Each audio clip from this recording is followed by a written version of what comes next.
Welcome to our channel. Let's unlock your knowledge with Tally Unlock. Press the escape key to reach gateway of Tally. So now let's proceed to create stock units.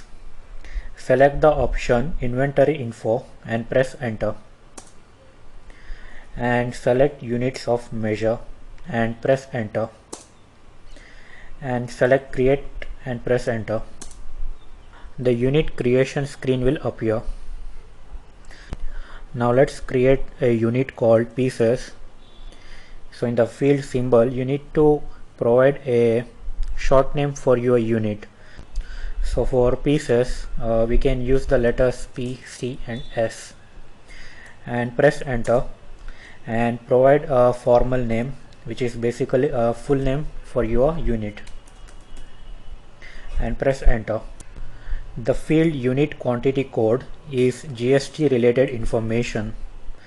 Under GST regime, we need to specify the quantity of items purchased and sold. So in this field, you need to select one of the quantity codes present in the list. So these quantity codes are acceptable under GST. So the ideal quantity code for this unit would be pieces. So type the name of the unit PIE. Okay, so pieces is present in this list, so just select it and press enter. So the quantity of purchase and sales of these items would be reported in pieces. And under the field number of decimal, you need to specify whether the quantity can be acceptable in decimals or not.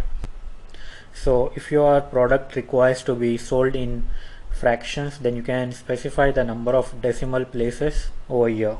So I don't want to specify any decimals for my unit, so I'll keep it as 0. Now press Ctrl A to save this unit creation. Now let me create another unit which is units. The short name which I would like to use for my unit would be something like this, and the formal name would be,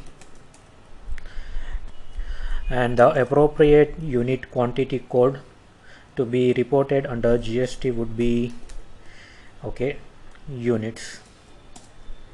So I'm not going to specify any decimal places, so I'll just save my unit creation, Ctrl A. Alright, so we just created two units. One is pieces and another is units. And we also need to create a unit called packs. So let me enter the information.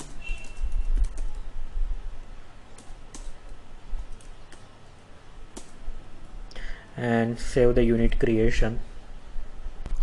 If you remember, we are also selling pack of 3 ink cartridges. So that pack is combination of 3 pieces of ink cartridges. So can we put it in this way, that we are creating a product from 3 individual products. So whenever you form a product from a group of products, then you need to define its units in different way. So here we want to sell pack of 3 ink cartridges. So we need to define its unit in this way. Press the backspace key and select the type of unit as compound and press enter. For the first unit, select the unit as pack and press enter. And for the field conversion, select the number of units from which the pack would be made. So I'll be using 3 pieces of ink cartridges to form one pack. So you can read it as pack of 3 pieces and accept the unit creation. So this is how you create a compound unit, which is combination of 2 units. So in order to define a compound unit, you need to have the units defined first from which you want to define the compound unit. So that is why I created the unit called pack first, so that I can define pack of 3 pieces. And easy example for compound unit would be for a stationery dealer. He might be selling stationery items in pieces. For example, he might be selling pens in pieces, or he might be selling a pack of pen. So that pack could be a pack of 5 pens or pack of 10 pens. So you can define different compound units with different conversion numbers like 5 pieces or 10 pieces and so on. So all the units that we require are created now. Press the escape key to exit from unit creation screen and select the option display to view the units which we created.